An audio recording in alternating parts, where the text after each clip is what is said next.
충격적인 일이 벌어졌습니다. 미국에서 아이를 키우는 엄마들이 한국에 와서 다시는 미국으로 돌아가고 싶지 않다고 선언했고, 그 바람에 미국의 아빠들은 졸지에 기러기 아빠 신세가 되었다고 하는데요. 도대체 무슨 일이 벌어지고 있는 걸까요? 지금 바로 사연 시작합니다. 안녕하세요.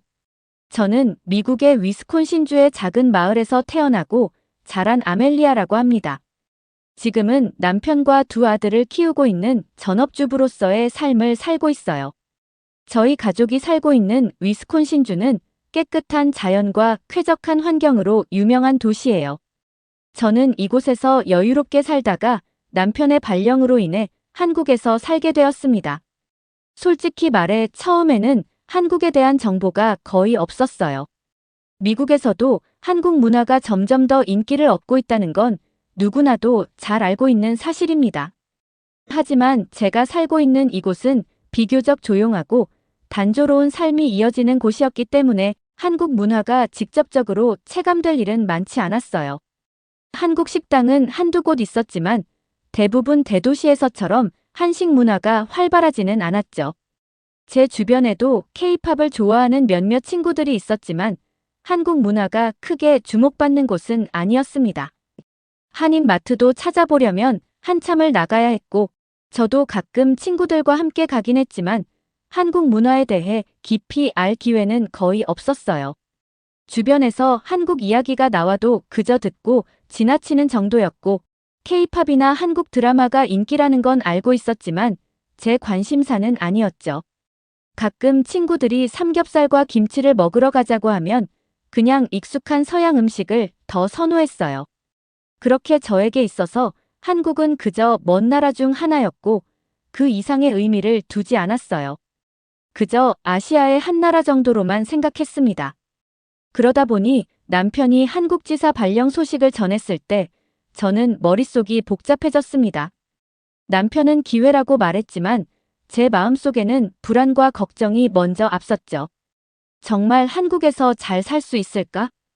낯선 언어, 다른 문화, 익숙하지 않은 음식들까지 떠올릴수록 걱정만 늘어났어요. 하지만 남편은 한국 생활이 정말 좋을 거라며 계속 저를 설득했습니다. 아멜리아, 한국은 정말 현대적이고 안전한 나라야.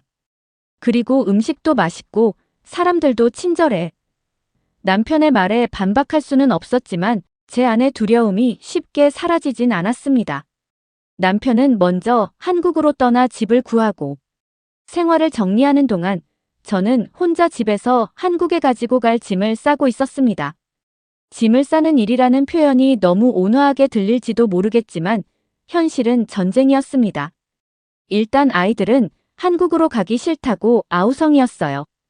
장난감이 가득한 방에서 하나라도 더 챙기겠다고 버티는 아이들, 책가방을 던져놓고 팔짱을 끼며 한국에 절대 안 가겠다며 고개를 흔드는 모습이 한결같았죠. 한국 학교에는 야구부가 없대. 난 여기서 야구할 거야. 라며 눈물을 뚝뚝 흘리는 큰아이. 내 친구들은 다 미국에 있는데 난 못 떠나. 라며 바닥에 주저앉은 둘째.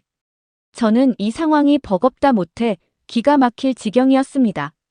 설상가상으로 강아지까지 짐을 싸는 제 옆에서 눈을 깜빡이며 마치 나도 가야 하는 거야?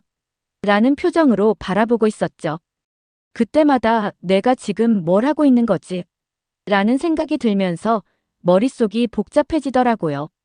그런데 솔직히 아이들만의 문제가 아니었습니다. 사실 저도 떠나고 싶지 않았기 때문이에요. 게다가 남편이 한국 발령을 신청한 이유를 듣고 나서는 더욱 화가 났어요. 커리어를 위해서 새로운 도전이야. 라며 희망에 가득 찬 목소리로 이야기하는 남편을 보고 있자니 한숨이 절로 나왔거든요. 도전은 당신만 하는 거야? 나는, 우리 애들은 왜 나랑 상의도 없이 이걸 결정한 거지? 머릿속이 복잡한데 남편은 아무렇지도 않게 웃으며 괜찮아. 다 잘 될 거야. 라고 태평하게 말하더군요. 뭐가 괜찮다는 건지, 뭐가 잘 된다는 건지 알 수가 없는데 말이죠. 결국 저는 아이들 장난감을 하나씩 상자에 담기 시작했어요. 마음속에 쌓여있던 울컥하는 감정을 애써 누르면서 짐을 쌌어요. 이사 준비가 아니라 무언가를 억지로 포기하는 느낌이었습니다. 남편은 한국이 정말 좋은 곳이라며 그저 해맑았지만 그 말을 들을 때마다 이대로 다 그만두고 싶은 심정이었어요. 미국에서의 익숙한 삶을 떠나는 것이 이렇게 어렵고 버거울 줄은 몰랐습니다. 그런데 저의 걱정을 더 증폭시키는 사람이 있었습니다. 바로 중국인 친구 리엔이었죠. 리엔과 저는 몇 년 전 작은 아이의 유치원에서 처음 만났어요. 아이들이 같은 반이었고 자연스럽게 학부모 모임에서 자주 얼굴을 보게 되면서 가까워졌거든요. 아이들끼리도 친해서 주말이면 가족끼리도 자주 만나 시간을 보내곤 했어요. 리에는 중국에서 아주 부유한 가정에서 자랐다고 했습니다. 그래서인지 그녀는 항상 자신감이 넘쳤고 중국이 세상에서 가장 살기 좋은 나라라고 입버릇처럼 말하곤 했어요. 어느 날 리에는 짐 정리하는 것을 도와주겠다면서 저희 집에 방문했어요. 그런데 리에는 저를 보자마자 짐짓 가엾다는 듯한 표정을 짓더라고요. 방을 둘러보며 깊은 한숨을 쉬더니 왜 이런 선택을 했냐는 듯한 눈빛을 보냈죠. 그리고 결국 참지 못한 듯 입을 열더라고요. 한국으로 가는 내 상황이 안타깝다는 듯한 어조였어요. 차라리 중국으로 발령을 신청하는 게 나았을 거라고 하더군요. 한국에서 고생하는 것보단 훨씬 나았을 거라며 마치 제 남편이 불행한 선택을 한 사람이라도 되는 것처럼 말했어요. 중국은 기회가 넘쳐나고 외국인을 대하는 태도도 훨씬 개방적이라면서요. 한국은 모든 게 빠르게 돌아가고 경쟁이 살벌한 나라라고 하더라고요. 외국인이 살아남기엔 너무 피곤한 환경이라면서 자신이라면 절대 한국을 선택하지 않았을 거라고 덧붙였습니다. 그러면서 한국에 갔다가 적응하지 못하고 도망치듯 돌아온 사람들을 줄줄이 예로 들었어요. 누구는 스트레스를 받아 병까지 얻고 왔다느니, 누구는 한국 직장 문화에 적응하지 못해 힘들어했다느니, 심지어 외국인을 차별하는 이야기도 늘어놓더군요. 그리고 한국어를 모르면 생활 자체가 불가능할 거라며 겁을 주듯 말하기도 했습니다. 병원에서도 영어가 안 통하면 치료받기도 힘들 텐데 괜찮겠냐며 마치 당장이라도 결정을 번복해야 하는 사람처럼 저를 몰아세웠죠. 리엔의 말을 듣고 있자니 점점 머릿속이 복잡해졌어요. 누구는 가고 싶어서 가는 줄 아나? 선택권이 있었다면 애초에 이렇게 고민하지도 않았겠죠. 하지만 어쩌겠어요. 이미 결정된 일이니까 받아들여야 하는 상황이고 이왕 떠나야 한다면 조금이라도 긍정적인 말을 해주면 좋았을 텐데 리에는 저의 한국 생활이 얼마나 끔찍할지 조목조목 설명하는데 열중하고 있었어요. 순간 짜증이 확 치밀어 올랐습니다.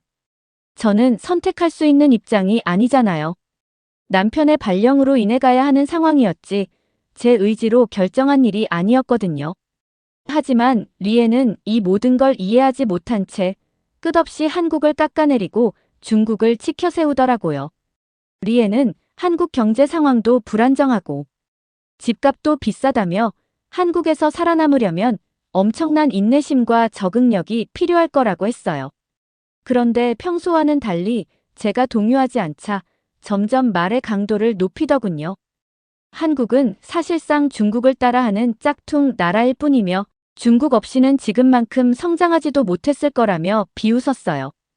중국이 없었다면 한국 경제도 유지되지 못했을 거라며 한국의 경제 의존도가 중국에 얼마나 높은지 아느냐고 하더라고요. 한국은 자체 기술력도 부족하고 제조업도 중국에서 부품을 받아야 굴러가는 나라라면서 오히려 한국이 중국 덕분에 경제를 유지하는 거라고 말했습니다. 그러면서 한국은 스트레스만 심한 사회고 외국인이 살기에는 너무 폐쇄적이라며 내가 지금 엄청난 실수를 하고 있다고 확신에 찬 얼굴로 말했죠. 마치 제가 끝없는 고생길로 들어선 사람처럼 말하는데 점점 속이 부글부글 끓어올랐어요.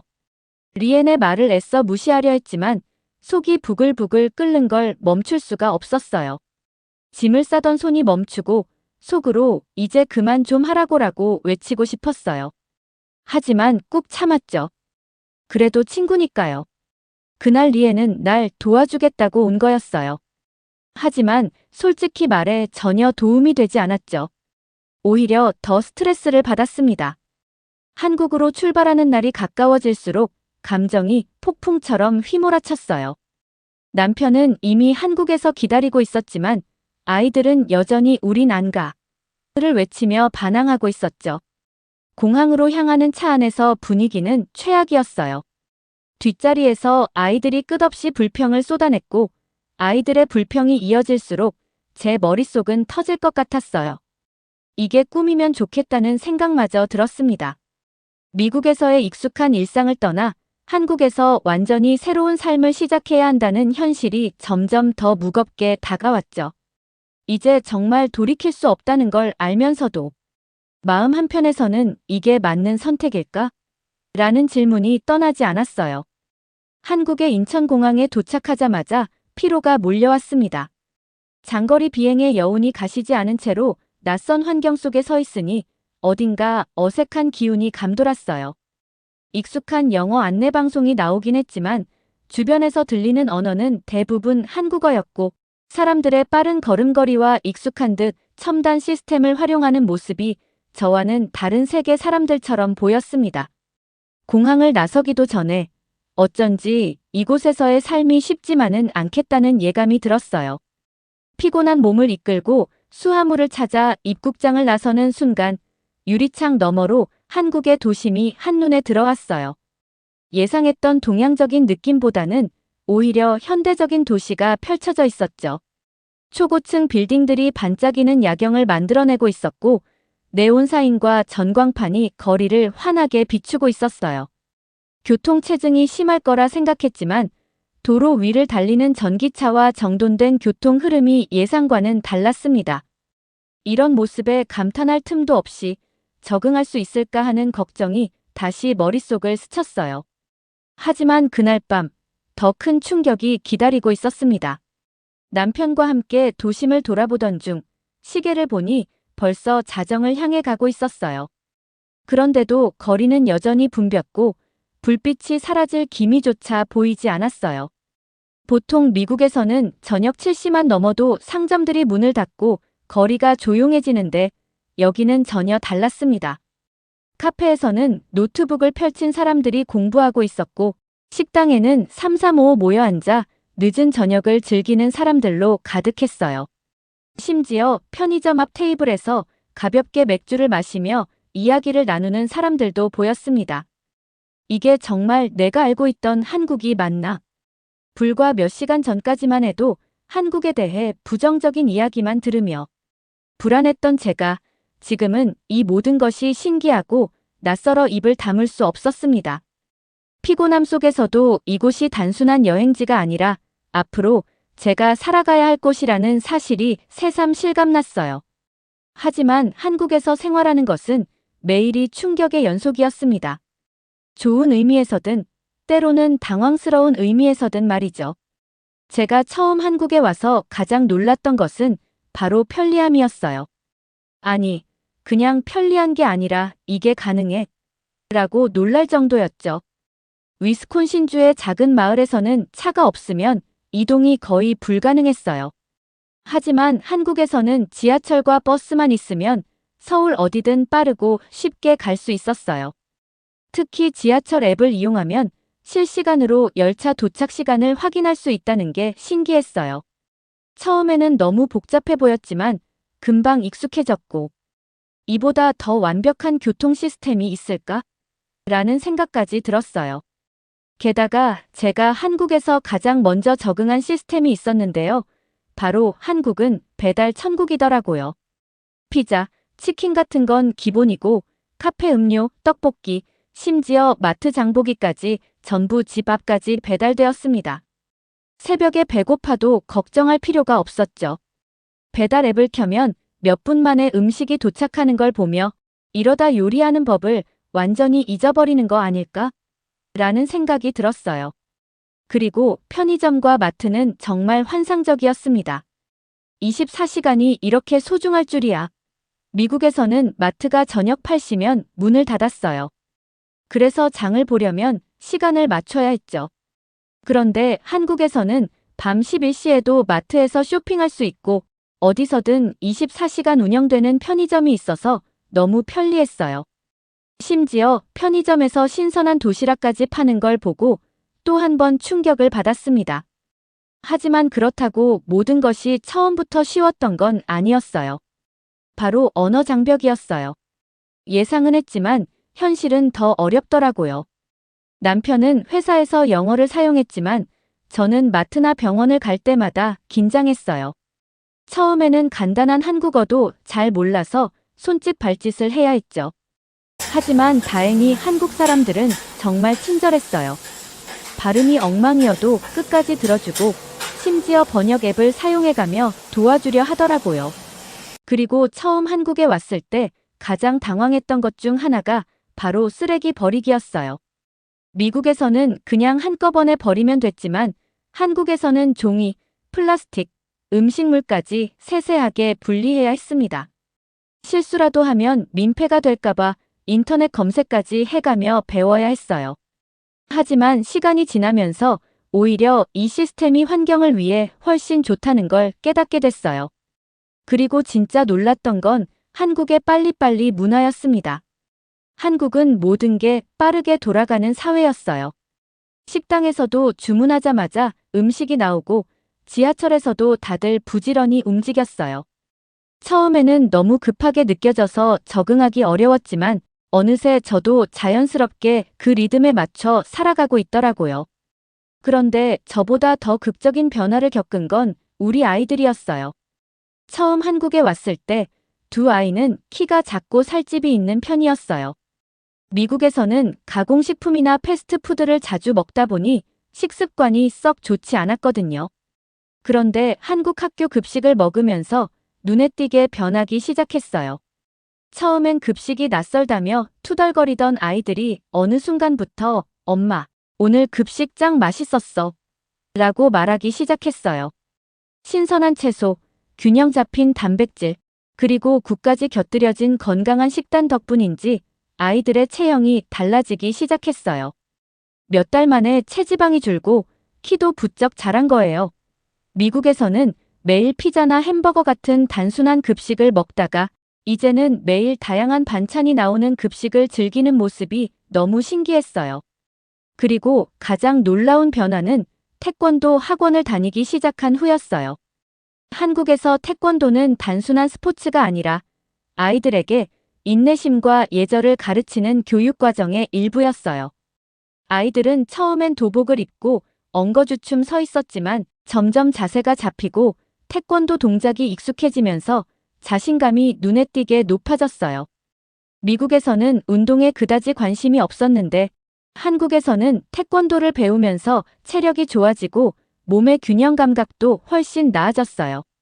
특히 태권도 학원에서 매일 운동을 하면서 자연스럽게 건강한 습관을 갖게 되더라고요. 아이들이 태권도를 배우면서 달라진 건 체력뿐만이 아니었어요. 훈련이 끝날 때마다 사범님께 공손하게 인사하고 스스로 도복을 정리하는 모습을 보면서 정말 많이 성장했구나라는 생각이 들었어요.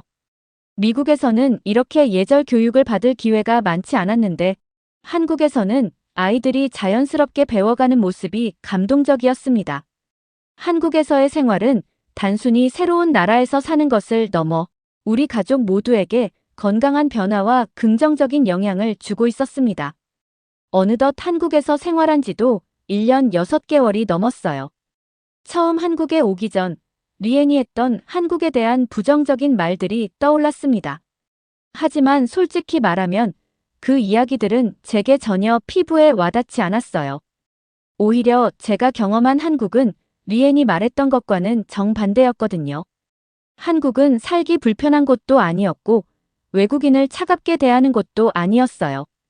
예상보다 훨씬 친절한 사람들이 많았고 생활은 편리했으며 아이들은 건강한 식습관과 생활 습관을 배워가며 눈에 띄게 성장하고 있습니다. 그래서 저는 요즘 SNS에 한국에서의 행복한 일상을 자주 올리고 있었어요. 아이들이 태권도장에서 땀을 흘리며 운동하는 모습, 학교 급식을 맛있게 먹으며 행복해하는 모습, 남편과 함께 한국의 다양한 명소를 여행하는 모습들까지요. 그런데 얼마 전 리엔이 제 게시물에 댓글을 달았더군요. 이거 진짜야? 한국에서 그렇게 좋다고? 믿을 수가 없네. 너 힘든 거 숨기는 거 아니야? 리엔은 여전히 한국을 부정적으로 생각하고 있었습니다. 하지만 이제는 굳이 그녀를 설득할 필요가 없다고 느꼈어요. 저는 이미 한국에서의 삶을 즐기고 있었고 그것만으로 충분했으니까요. 그렇게 한국에서의 생활이 점점 익숙해지면서 어느새 저는 이곳을 내가 사는 곳으로 받아들이고 있었습니다. 이제 남편의 주재원 기간이 2년밖에 남지 않았어요. 언제 그랬냐는 듯이 한국에서의 시간이 흐르는 것이 그저 아쉽기만 해요. 그러던 어느 날 한국에서의 저희 가족의 생활이 단순한 적응을 넘어 제 인생을 송두리째 바꿔버릴 엄청난 사건이 일어났습니다. 그 일은 누구도 예상치 못한 순간이었고 한치 앞도 알 수 없는 상황이었죠. 저는 물론 우리 가족 모두 한국이라는 나라를 완전히 새로운 시선으로 보게 만들었고 그날의 사건은 우리 인생에서 결코 잊을 수 없는 강렬한 기억으로 남았습니다. 얼마 전 작은 아이가 갑자기 심한 복통을 호소했어요. 처음에는 단순한 소화불량일 거라고 생각했지만 아이는 배를 움켜쥔 채 숨을 제대로 쉬지 못했고 얼굴은 창백하게 질려 있었습니다. 땀이 비오듯 흘렀고 눈은 제대로 초점을 잡지 못했어요. 순간 머릿속이 하얘졌어요. 이러다 잘못되는 거 아니야? 손이 덜덜 떨릴 정도로 당황한 상태에서 아이를 안아들고 급하게 병원으로 향했어요. 도착하자마자 간호사가 급하게 아이를 응급실로 안내했고 한국 의사들은 지체 없이 검사를 진행했어요. 불과 몇 분 만에 초음파 검사와 혈액 검사가 이루어졌고 곧바로 진단이 나왔습니다. 급성 맹장염입니다. 당장 수술해야 합니다. 그 말을 듣는 순간 다리가 풀릴 뻔했어요. 이게 장난이 아니라는 걸 깨달았죠. 하지만 놀랍게도 병원 측은 모든 수술 준비를 이미 끝내고 있었습니다. 서류 작업을 할 틈도 없이 아이는 수술실로 들어갔고 불과 몇 시간 만에 성공적으로 수술을 마칠 수 있었어요. 만약 미국이었다면 어땠을까요? 당장 911에 전화했을 테지만 구급차 비용만 수백 달러가 나왔겠죠. 병원을 찾기 위해 검색부터 해야 했고 응급실에 도착해도 몇 시간씩 대기하는 게 당연했을 거예요. 그리고 보험 적용 여부를 따지느라 서류 작업이 끝도 없었을 겁니다. 최악의 경우 수술 날짜를 잡느라 몇 주를 기다려야 했을 수도 있어요. 하지만 한국에서는 그런 걱정이 단 하나도 필요 없었어요. 의료진은 불과 몇 분 만에 정확한 진단을 내렸고 서류보다 아이의 건강이 먼저였어요. 망설임 없이 곧바로 수술이 진행됐고 나는 이 순간 한국 의료 시스템이 얼마나 놀라운지를 온몸으로 체감했습니다. 이게 가능하다고 믿기 어려울 정도로 빠르고 체계적이었어요. 마치 미국과는 다른 차원의 의료 시스템을 경험하는 듯한 기분이 들었어요. 치료를 받은 후에도 비용이 생각보다 훨씬 저렴해서 믿기 힘들 정도였어요.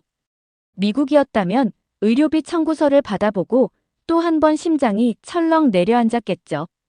병원비 때문에 수술을 망설여야 했다면 과연 아이의 상태가 어떻게 됐을까요? 상상하기도 싫었어요. 하지만 한국에서는 그럴 필요가 없었어요. 병원비 부담 없이 아이가 신속하게 치료를 받을 수 있다는 사실이 너무 감사했어요. 정말이지 한국에서 살고 있다는 것이 다행이라는 생각이 절로 들었습니다. 그날 저녁 저는 이 일을 SNS에 올렸어요. 한국 의료 시스템 덕분에 우리 아이가 빠르게 치료받을 수 있었다. 응급 상황에서도 기다림 없이 진료를 받고 수술까지 신속하게 진행될 수 있다는 게 너무 놀라웠다. 미국이었다면 상상도 못할 일이다. 한국에서 살고 있다는 게 정말 다행이라는 생각이 들었다. 라고 말이죠. 그런데 몇 시간 후 리엔이 또 댓글을 남겼어요. 운이 좋았을 뿐이야. 한국 병원은 생각보다 별로야. 그리고 너 아직 한국을 너무 좋게만 보는 거 아니야? 나중에 진짜 현실을 알게 되면 생각이 바뀔 거야. 라고요. 그 댓글을 보는데 피식 웃음이 나왔어요. 예전 같았으면 아냐, 정말 한국 의료 시스템이 좋았어 라고 설득하려 했을지도 몰라요. 하지만 이제는 아니었어요. 내 눈으로 보고 직접 경험했으니까요. 그런데 문득 이제는 리엔의 끝없는 한국 비하가 지긋지긋하다는 생각이 들었어요. 처음에는 그녀가 한국에 대해 잘 몰라서 그런가 싶어 이해하려 했어요. 하지만 1년 6개월이 지난 지금까지도 여전히 같은 말만 반복하는 걸 보니 이건 단순한 무지가 아니라 고집이었어요. 리에는 한 번도 한국에서 살아본 적이 없고 제가 겪은 현실을 모르는 사람이었습니다. 그런데도 마치 전문가라도 된 것처럼 계속 한국을 깎아내리기만 하는 모습이 이제는 불쾌하게 느껴졌어요. 그래서 결국 저는 리엔을 차단해버렸어요. 딱히 미련도 없었습니다. 더 이상 이런 말들을 보고 스트레스를 받을 필요가 없다고 생각했기 때문이에요. 저는 한국에서 충분히 행복했고 리엔의 부정적인 시선이 내 삶을 흔들 필요는 없었죠. 이제야 진짜 홀가분한 기분이 들더라고요. 제 삶은 더 이상 리엔의 편견 속에 갇혀 있을 필요가 없었으니까요. 그렇게 한국에서의 생활이 점점 익숙해지고 모든 것이 자연스럽게 흘러가는 듯 했습니다. 하지만 어느 날 남편이 한국에서의 파견 기간이 얼마 안 남았고 회사에서 다시 미국 본사 복귀 준비를 하라고 했다며 조심스럽게 말을 꺼내더라고요. 그 말을 듣는 순간 머릿속이 복잡해졌어요. 이제 다시 미국으로 돌아가야 하는 걸까? 미국이 내 고향이지만 한국에서의 삶이 이제는 너무 익숙하고 편안해져 버렸기 때문이에요. 아이들도 한국 학교에 잘 적응했고 남편도 한국에서의 업무 환경에 만족하고 있었는데 다시 한국을 떠나 미국으로 돌아가야 한다는 것이 믿지기 않았고 한국을 떠난다는 생각만으로도 마음이 무거워졌습니다. 한국에서는 빠르고 효율적인 의료 시스템, 편리한 대중교통, 그리고 안전한 환경까지 너무나 많은 것들이 당연하게 느껴졌어요.